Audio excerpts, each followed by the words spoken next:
João capítulo 2, do verso 1 ao 11. É um texto muito conhecido, o texto das bodas de Caná, do casamento, onde Jesus transforma a água em vinho e muda a realidade daquela festa, ou dá continuidade àquela festividade. A ideia do casamento no Oriente não é como a gente pensa a ideia do casamento nos nossos dias, né? O casamento era uma coisa muito mais comunitária. Não era só a união de duas pessoas, mas era a união de famílias. E a festa era muito importante. Era uma festividade de muitos dias e o vinho era um elemento importantíssimo que representava justamente a celebração, a alegria dessa festividade. Talvez para nós, né, a distância cultural não nos deixe perceber o quanto era grave a falta do vinho no casamento. O quanto era humilhante para aqueles que estavam promovendo a festa deixar faltar o vinho. Por isso, talvez a gente não perceba essa dinâmica nesse evento cultural aqui. Mas quando Jesus entra, ele retoma esse significado e ele, na verdade, ele melhora. Que Jesus vai chegar justamente numa história onde o casamento era para ser um lugar de celebração entre as famílias, de compromisso, de aliança, e também uma representação da celebração da vida. E por alguma razão, essa relação poderia ser quebrada e foi quebrada pela falta do vinho. Trazendo um pouco para as nossas vidas, né, mais pessoais, o que é que nós temos assistido ultimamente? Como é que nós temos percebido o nosso tempo e as pessoas do nosso tempo? Uma busca incessante pela felicidade, mas o que nós temos mais presenciado são pessoas que estão frustradas, uma sociedade que tem perdido a noção da vida, onde a vida não tem tido o menor sentido, por qualquer razão se tira a vida de alguém. É fácil a gente ficar com raiva do bandido e dizer, como é que pode, né? Olha como está a situação, e criar uma certa revolta nos nossos corações, na sociedade. Tem que matar, tá vendo? Tem que ter pena de morte. Mas o problema não se resume, nem se resolve somente com isso. O problema é muito mais anterior, porque a vida perdeu o sentido. Tem perdido o sentido. E nós vivemos numa sociedade onde a busca pela felicidade é constante e intensa, investindo-se, inclusive, muito dinheiro para isso. Por exemplo, a indústria do entretenimento é uma das que mais cresce no mundo, para tentar promover essa ideia de felicidade. Um número crescente de divórcios. Mas no casamento, a promessa é ser feliz. É a busca da felicidade. E é uma busca intensa. A nossa sociedade tem promovido e estimulado essa busca da felicidade individual. Nós temos que encontrar o caminho da felicidade.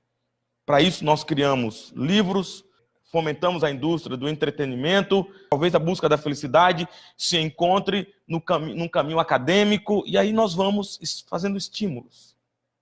Isso não tem surtido efeito para que as pessoas se encontrem plenitude. Pelo contrário, o que nós encontramos na nossa trajetória são pessoas que estão frustradas, desestimuladas, desanimadas, adoecidas, não encontrando a razão da plenitude da sua existência. A ideia aqui do casamento, onde eles tinham preparado toda a festa, e justamente Jesus aparece aqui, mostra isso. Isso que foi preparado para ser um momento de celebração, de alegria, está caminhando para frustração. Mas Jesus está lá. Jesus está no lugar certo, na hora certa, no momento certo. Qual é o caminho que Jesus vai usar, vai trilhar para que o homem encontrasse o caminho da plenitude da sua existência, do perdão e da salvação? É o caminho de pagar o preço pelos nossos pecados. Por que a humanidade, por que a sociedade tem investido tanto e buscado tanto o caminho da alegria e não tem encontrado? Porque tem sido uma construção a partir de si mesmo. Por que se trabalha tanto? É uma tentativa de se auto-justificar muitas vezes. Como pode isso? Jesus conhecia qual era o problema do coração humano e por isso ele sabia qual o caminho que ele tinha que trilhar para trazer o homem de volta ao lugar para o qual ele foi criado. Ele sabia, por isso ele diz, ainda não é chegada a minha hora. Porque ele sabia que o caminho que ele deveria trilhar era o caminho da cruz, era o caminho do sofrimento. Para quê? Para fazer com que a nossa existência tomasse sentido novamente. Para fazer com que não apenas a nossa tentativa de construir um caminho de felicidade e de alegria, mas a própria revelação do Filho de Deus aos nossos corações trouxesse de fato e mostrasse de fato o caminho da alegria. Eu não sei qual tem sido o tamanho do seu sofrimento e como você tem experimentado a sua existência nesses dias diante de tudo aquilo que vivemos ou que você vive de maneira individual.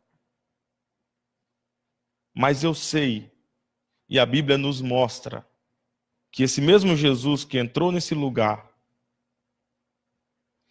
não apenas aqui, mas ele trilhou o caminho que lhe foi determinado pelo Pai, foi até a cruz e morreu a nossa morte, para trazer o sentido da nossa existência e a plenitude da nossa alegria. Como disse o salmista Davi, no Salmo 34, provai e vede que o Senhor é bom. Por causa da sua morte, ele pode trazer de volta o sentido da nossa existência.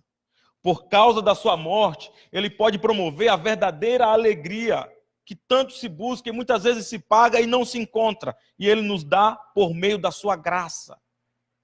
Por causa do seu caminho, que ele trilhou resolutamente, sem vacilar, mesmo indo ao Getsêmani, ele pode dar sentido à existência de todo aquele que nele crê e daquele aos quais ele chama pelo seu amor e por sua bondade.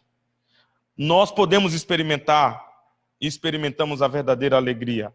A alegria que o apóstolo Paulo escreve a partir da prisão para os filipenses, e ele diz, alegrai-vos no Senhor, outra vez vos digo, alegrai-vos, porque essa alegria que o apóstolo Paulo está dizendo aos filipenses, ela não é circunstancial, ela não está atrelada a ter bens ou não ter bens, a ter um bom relacionamento ou não ter um bom relacionamento. Ela está atrelada ao verdadeiro conhecimento daquele que deu a sua vida por nós, Jesus. É esse que transformou, ou que deu uma outra dinâmica a essa festa de casamento. Ele estava mostrando que ele quer dar uma outra dinâmica à festa da nossa vida, porque a vida não é um lugar nublado e cinza. A vida não é um espaço de dor e sofrimento apenas.